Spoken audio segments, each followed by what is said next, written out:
Do your kids seem to have favorite things they fight about?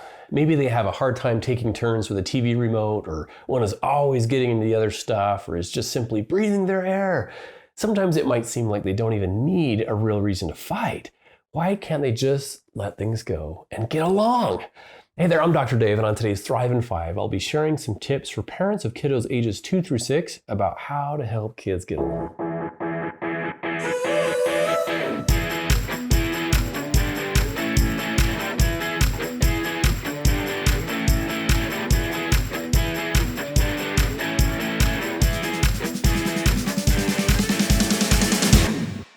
It can be pretty stressful for parents when their kids fight. I totally get it. That atmosphere of yelling and contention isn't fun for anyone. Sometimes the reason for the fight seems silly. And of course, we want our kids to love and be nice to each other, right? Well, they probably do love each other, but sometimes, especially when they're young, they need your help to work through problems, have their needs met, and show that precious love they have for each other some of the time. All right, so here's some tips that can help. First, take a deep breath and try to look at things from your child's perspective. All of us have at least 3 basic needs: safety, satisfaction, and connection. And kiddos' number one goal in life is to have their needs met. And this is totally normal, especially when kids are young. So when someone gets in the way of that goal, it's natural for them to seem like a threat, right? Maybe even an enemy. That might sound dramatic, but all too often, that's how they see a brother or a sister. So how do they react? They fight.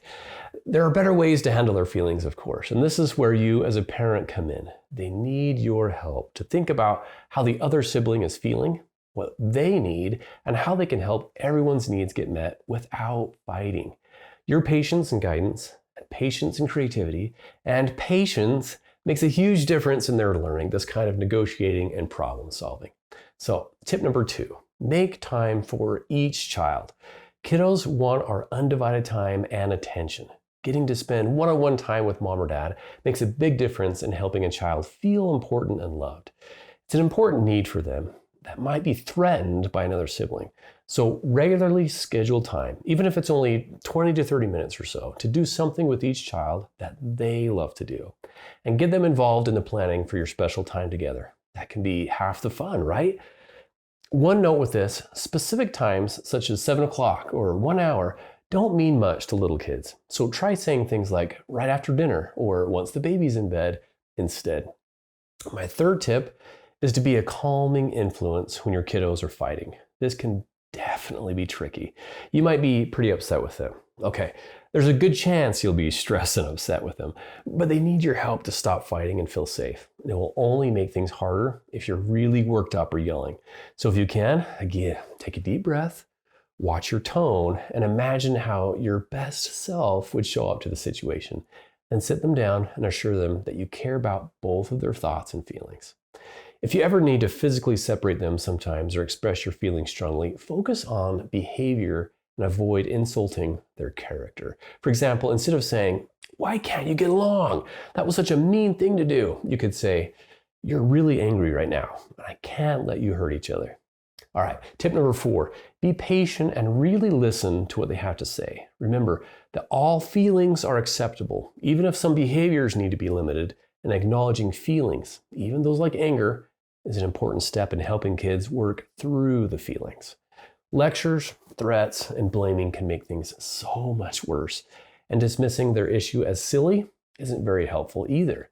Instead, try to tap into some empathy and give each child a chance to express themselves. And as they do, see if you can figure out the need each of them is trying to have met. The key is remembering that feelings must be accepted before behavior can be improved. Tip number 5, problem solve together. Your kiddos will probably need your help finding a way to meet both of their needs. Start with acknowledging each child's feelings and needs. Okay, this is huge. You might say something like, "It sounds like one of you wants to watch a movie that the other one thinks is scary." That can be pretty frustrating. We need some ideas that can help both of you. Let's think about how we can solve this together. Now, if they're really little, they might need your help to get started coming up with ideas, but you can still find ways to involve them in the process and find something they can both be happy with. For example, maybe you can suggest a movie they both like, or get out a favorite art activity for one in another room while the other watches the movie. Working through this process with your kids can help them learn to do it with each other. But remember, this will take time, like years of time, so be patient. So those are my tips for today. First, look at things from your child's perspective. Second, make time for each child.